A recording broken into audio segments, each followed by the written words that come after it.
श्री शिवाय नमस्तुभ्यम। जय भोलेनाथ। भगवान शिव और माता पार्वती की कृपा सदा सर्वदा आप पर बनी रहे। इससे पहले की वीडियो में हमने जाना भगवान शिव के 5 अवतारों के बारे में और भगवान शिव की अष्टमूर्तियों के बारे में। अब सुने आगे की कथा। नंदीश्वर बोले, जब ब्रह्मा जी द्वारा रची हुई सृष्टि का विस्तार नहीं हुआ तब वे बड़े चिंतित होकर विस्तार के उपायों के विषय में सोचने लगे। ब्रह्मा जी ने विचार किया कि यदि कोई इस संबंध में मेरी मदद कर सकता है तो वे सिर्फ भगवान शिव हैं। तब वे अपने आराध्य देवादिदेव महादेव को प्रसन्न करने हेतु उन्होंने शिव शिवा के संयुक्त स्वरूप की आराधना की। उनकी स्तुति से प्रसन्न होकर भगवान शिव उनके सामने प्रकट हुए और बोले, हे ब्रह्मा जी, कहो क्या चाहते हो? अपने मनोरथ के विषय में बताओ ताकि मैं उसे पूरा करने में आपकी मदद कर सकूं। भगवान शिव के इस प्रकार के वचन सुनकर ब्रह्मा जी ने अपने दोनों हाथ जोड़कर भगवान शिव की स्तुति की और बोले, हे देवादिदेव महादेव, शिव शंकर, आप तो अपने भक्तों के रक्षक हैं। आप उनके समस्त दुखों को दूर करके उनको अभिष्ट फल प्रदान करते हैं। भगवान, आपकी आज्ञा के अनुसार मैंने सृष्टि की रचना की, परंतु भगवान, मेरे द्वारा रची गई सृष्टि का विस्तार नहीं हो रहा है। यदि यह कार्य इसी तरह होता रहा तो कभी भी सृष्टि में वृद्धि नहीं हो पाएगी। तब ब्रह्मा जी के इन वचनों को सुनकर भगवान शिव बोले, हे ब्रह्मा जी, मैं जानता हूँ कि आपने अपनी सृष्टि में प्रजा की वृद्धि के लिए मेरी पूजा आराधना की है। यह कहकर शिव जी ने अपने शरीर से देवी शिवा को अलग कर दिया। देवी शिवा को वहां देखकर ब्रह्मा जी देवी शिवा की स्तुति करने लगे और कहने लगे कि देवी, आपके पति भगवान शिव की ही कृपा से इस सृष्टि का सृजन हुआ है। भगवान शिव बोले, हे ब्रह्मा जी, मैंने आपके मनोरथ को पूर्ण करने के लिए ही देवी शिवा को प्रकट किया है। इस सृष्टि का विस्तार तभी संभव है जब मैथुनी सृष्टि की रचना हो, इसीलिए आप इस कार्य की पूर्ति करो। यह सुनकर ब्रह्मा जी भगवान शिव और शिवा दोनों की प्रसन्नता हेतु कार्य करने लगे। ब्रह्मा जी बोले, हे देवी, सृष्टि के आरंभ में आपके पति देवादिदेव भगवान शिव ने ही मेरी रचना की थी और मुझे सृष्टि की रचना करने का आदेश दिया था, जिसके फलस्वरूप मैंने अनेक पुरुषों की रचना की, परंतु इतना करने पर भी उनकी वृद्धि संभव न हो सकी। इसीलिए माते, मैं अपनी प्रजा की वृद्धि हेतु आपकी शरण में आया हूँ। प्रजा वृद्धि तभी संभव है जब सृष्टि का निर्माण कार्य अर्थात वृद्धि स्त्री पुरुष के समागम से हो, परंतु अभी तक मैं नारी को प्रकट नहीं कर पाया हूँ। हे शिवे, आप मुझे नारी की सृष्टि करने की शक्ति प्रदान करें। हे सर्वेश्वरी, हे जगत जननी, मेरे कार्य की सिद्धि हेतु आप मेरे पुत्र दक्ष की पुत्री के रूप में जन्म लीजिए। ब्रह्मा जी की प्रार्थना को स्वीकार करते हुए देवी जगदम्बा ने दक्ष की पुत्री होना स्वीकार कर लिया। यह कहकर देवी शिवा ने भगवान शिव के शरीर में प्रवेश कर लिया। तत्पश्चात शिव शिवा वहां से अंतर्धान हो गए। तभी से शिव शिवा का अर्धनारीश्वर रूप विश्व विख्यात हुआ और इस संसार में स्त्री जाति की रचना संभव हुई। यह अर्धनारीश्वर स्वरूप का वर्णन अत्यंत आनंददायक एवं मंगलकारी है। इसी के साथ यह अध्याय संपूर्ण होता है। आगे सनत कुमार जी ने नंदीश्वर से पूछा, हे प्रभु, आप महादेव जी के अंश से उत्पन्न होकर भगवान शिव को कैसे प्राप्त हुए? कृपा कर मुझे इस उत्तम कथा का वर्णन सुनाइए। नंदीश्वर बोले, हे ब्रह्मा पुत्र सनत कुमार जी, शिलाद नामक एक धर्मात्मा मुनि थे। पुत्र की कामना से शिलाद ऋषि ने इंद्र की तपस्या और उनका ध्यान किया। तब देवराज इंद्र ने प्रकट होकर उनसे कहा कि मैं आपकी इच्छा को पूरा करने में असमर्थ हूँ, अतः आप परमपिता परमेश्वर भक्त वत्सल भगवान शिव की स्तुति करो।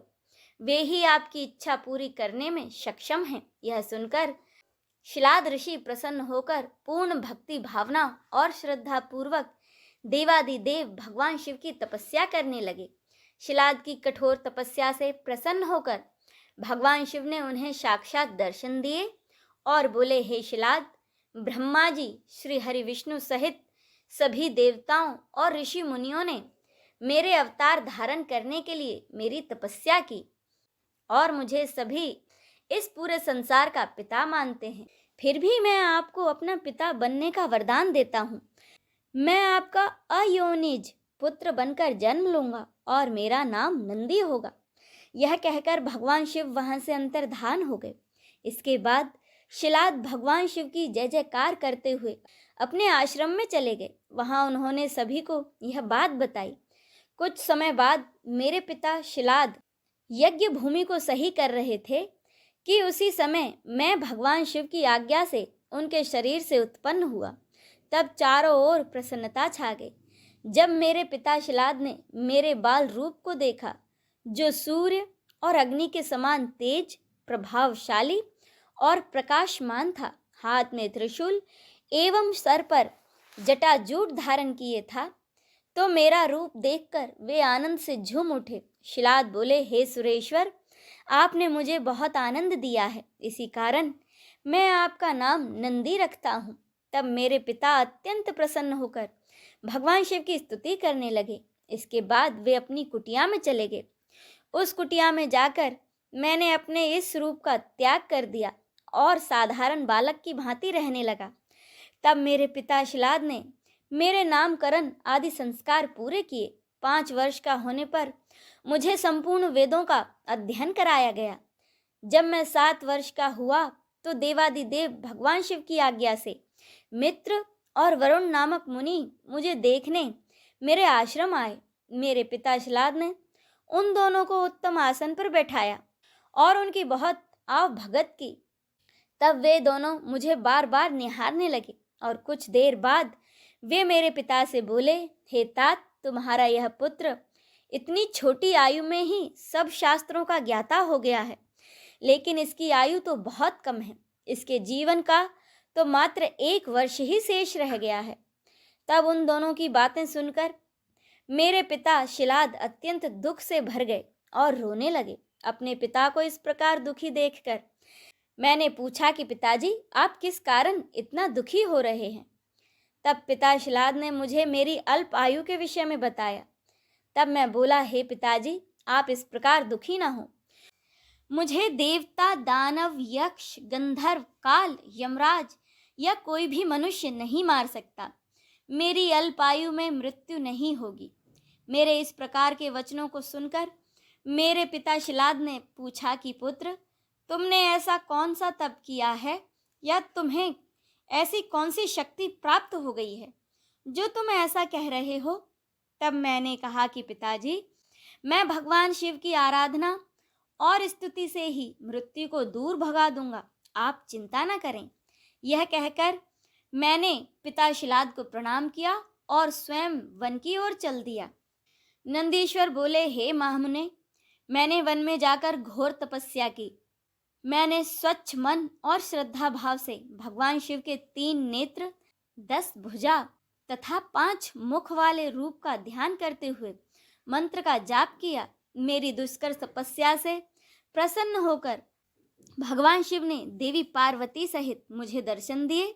भगवान शिव बोले, हे शिलाद पुत्र नंदी, मैं तुम्हारी इस तपस्या से बहुत प्रसन्न हुआ हूँ। तुम जो चाहो वर मांग सकते हो, तुम्हारी इच्छा मैं अवश्य पूरी करूँगा। देवादिदेव भगवान शिव के ये उत्तम वचन सुनकर मैं उनके चरणों में गिर पड़ा और पुनः उनकी स्तुति करने लगा। तब भगवान शिव ने अपने हाथों से मुझे ऊपर उठाया और बोले, हे वत्स नंदी, मेरे होते हुए भला तुम्हें मृत्यु का कैसा भय? तुम अजर अमर हो और सदा मेरे गणनायक बनकर रहोगे। मेरा प्रेम तुम पर सदा बना रहेगा और तुम मृत्यु को कभी प्राप्त नहीं होगे। तुम्हारे घर पधारे वे दोनों मुनि मैंने ही भेजे थे, अतः अब तुम अपने शोक और चिंताओं को त्याग दो। यह कहकर भगवान शिव ने कमल के फूलों की माला अपने गले से उतारकर मेरे गले में डाल दी। माला मेरे गले में पड़ते ही मेरे 3 नेत्र और 10 भुजाएं हो गईं।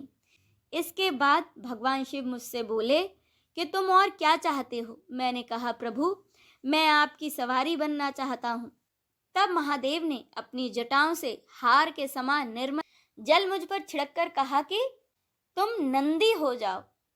तब उन परमेश्वर शिव की जटा से जटोरक, त्रिस्तोता, वृषभ ध्वनि, स्पनीदका और जम्बू नदियां बहकर निकली। ये पांचों नदियां पंचद नाम से जप्तेश्वर नामक स्थान के पास बह रही हैं। जो मनुष्य इन पंचनद नामक नदियों पर जाकर प्रसन्न मन से भगवान शिव की उपासना करता है, उसे परम मोक्ष की प्राप्ति होती है। उसकी सभी कामनाएं भगवान शिव अवश्य पूरी करते हैं।